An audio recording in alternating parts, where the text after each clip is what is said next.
படம் பார்த்து முடிச்சிட்டேன். பராசக்தி படம் டைட்டிலுக்கு ஏற்ற மாதிரி ஒரு ரொம்ப பவரான ஒரு கதையை எடுத்துகிட்டு போயிருக்காங்க. தமிழ் லாங்குவேஜ் எவ்வளோ இம்பார்ட்டண்ட் அண்ட் அதுக்காக எவ்வளோ பேர் போராடி செத்துருக்காங்க அப்படின்றத ரொம்ப தெளிவாக அந்த படத்தில் சொல்லியிருக்காங்க. ஹிந்தி திணிப்பு தமிழ்நாட்டில் மட்டும் இல்லை, தெலுங்கு, மலையாளம், கன்னடம், பெங்காலின்னு எல்லா இடத்துலையும் ஹிந்தி திணிப்பு நடந்திருக்கு.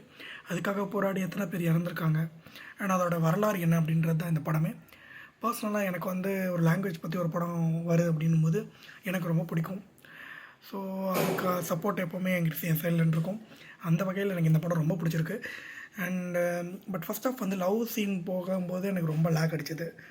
ஸோ அது கொஞ்சம் இதுவாக இருந்தது. ஃபர்ஸ்ட் ஆஃப்லாம் கொஞ்சம் லேகாகவே இருந்தது.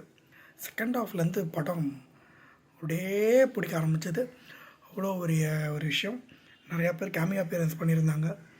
அதெல்லாம் ஒரு இதுவும் பயங்கரமாக இருந்தது. ஸோ மக்கள் இந்த படத்தை தேட்டரில் போய் பாருங்கள், வரவேற்கணும்னு நான் ஆசைப்பட்றேன். இதே மாதிரி ஒரு நல்ல வீடியோவில் சந்திக்கிறேன். Bye from simply with Ami.